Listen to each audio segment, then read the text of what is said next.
தேனி மாவட்டம் கம்பம் பகுதியில் பொதுமக்கள் மத்தியில் அதிமுக பொதுச் செயலாளர் எடப்பாடி பழனிசாமி பேசி வருகிறார். நேரலை காட்சிகளை பார்க்கலாம். நடவடிக்கை எடுக்கப்படும். அதற்காக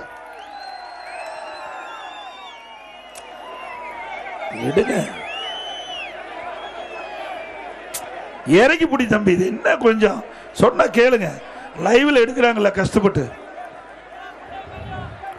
அதோட இன்னைக்கு விவசாயிகள் அவர்கள் தொடக்க வேளாண் கூட்டுறவு வங்கியிலே வாங்கிய பயிர் கடன் 2 முறை தள்ளுபடி செஞ்சிருக்கிறோம். இதே புரட்சி தலைவி அம்மாவர்கள் 2016 ஆண்டு தேர்தல் நேரத்தில் கொடுக்கப்பட்ட வாக்குறுதி அதிமுக வெற்றி பெற்றவுடன் விவசாயிகள் தொடக்க வேளாண் கூட்டுறவு கடன் சங்கத்தில் வாங்கிய பயிர் கடன் தள்ளுபடி என்று சொன்னார்கள். அதே போல ஆட்சி பொறுப்பு ஏற்றார்கள். கொடுத்த வாக்குறுதியை நிறைவேற்றி தந்த புரட்சி தலைவி அம்மா அவர்கள்.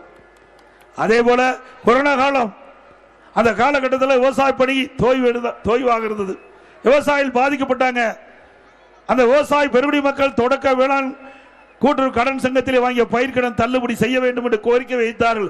அந்த கோரிக்கையை ஏற்று அம்மாவுடைய அரசு 12,100 கோடி கடன் தள்ளுபடி செய்த அரசாங்கம் அதிமுக அரசாங்கம்.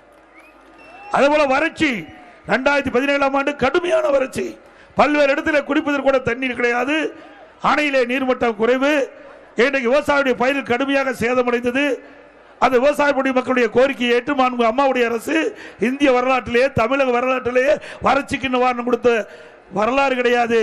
அப்படி விவசாயிகள் பாதிக்கப்பட்ட விவசாயிகளை கண்டறிந்து அந்த பயிர் சேதத்தை கணக்கிட்டு அந்த வறட்சி நிவாரணம் கொடுத்த ஒரே அரசாங்கம் அதிமுக அரசாங்கம்.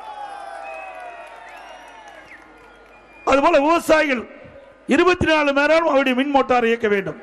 அதுக்காக கோரிக்கை வைத்தார்கள். 24 மணி நேரம் மும்முனை மின்சாரம் வேண்டும் கேட்டார்கள். அந்த மும்முனை மின்சாரத்தை 1/4/2027 முதல் கொடுக்கப்படும் என்று அறிவிப்பு கொடுத்து அதை நடைமுறைப்படுத்திய அரசு அதிமுக அரசாங்கம். இன்றைய விடியா திமுக அரசு இன்றைக்கு விவசாயிகளுக்கு 24 மணி நேரம் மும்முனை மின்சாரம் வழங்கப்படுவதில்லை. ஷிப்ட் முறையில் தான் மின்சாரம் வழங்கப்படுகிறது.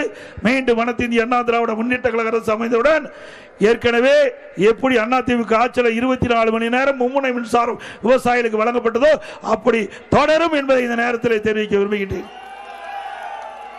அதோட விவசாய தொழிலாளிகள், அந்த விவசாய தொழிலாளிகளுக்கு பல்வேறு சலுகைகள் அதிமுக ஆட்சியிலே வழங்கப்பட்டது. உழவர் பாதுகாப்பு திட்டம் மாண்புமிகு அம்மா இருக்கின்ற பொழுது முழுக்க முழுக்க ஏழைகளுக்காக உழவர் பாதுகாப்பு திட்டத்தை கொண்டு வந்து நிறைவேற்றினார்கள். அதிலே பல்வேறு திட்டங்களை செயல்படுத்தப்பட்டது. அதனால் ஏழைகளுக்கு நிறைய நன்மைகளை கிடைத்தது அந்த திட்டத்தின் மூலமாக. அதோட பசு வீடுகளை கட்டி கொடுத்தோம். விலையில்லா கறவை மாடு, விலையில்லா ஆடு, விலையில்லா கோழி. அதுபோல கிராமத்திலிருந்து நகரம் வரை உழைக்கும் திறனற்ற முதியோர்களுக்கு, அந்த தகுதியானவர்களுக்கு முதியோர் உதவித்தொகை 500 1000 ரூபாயாக உயர்த்தி கொடுத்த அரசு அதிமுக அரசாங்கம்.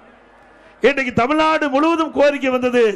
இன்னும் பல பேர்களுக்கு இந்த முதியோர் உதவித்தொகை கிடைக்க வேண்டும் என்று கோரிக்கை வைத்தார்கள். அவருடைய கோரிக்கையை ஏற்று சட்டப்பேரவையிலே சட்டப்பேரவை 110 கீழ் ஒரே நேரத்தில் 5 லட்சம் முதியோர்களுக்கு முதியோர் உதவித்தொகை வழங்கப்படும் என்று அறிவிப்பு கொடுத்து 85% அந்த முதியோர்கள் திட்டத்தின் மூலமாக அவர்களுக்கு மாதந்தோறும் 1000 ரூபாய் முதியோர் உதவித்தொகை கிடைக்க ஒரு திட்டத்தை கொண்டு வந்து நிறைவேற்றிய அரசாங்கம் அதிமுக அரசாங்கம்.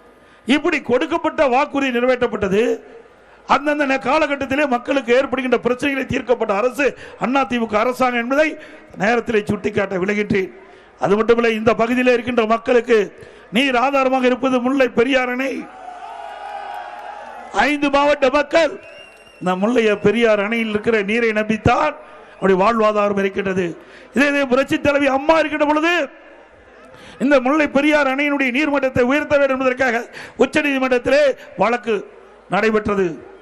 துரதிர்ஷ்டவசமாக அம்மா மறைந்தாலும் கூட அம்மா இருக்கின்ற பொழுது அந்த நீர்மட்டத்தை உயர்த்துவதற்காக நடவடிக்கை எடுக்கப்பட்டது.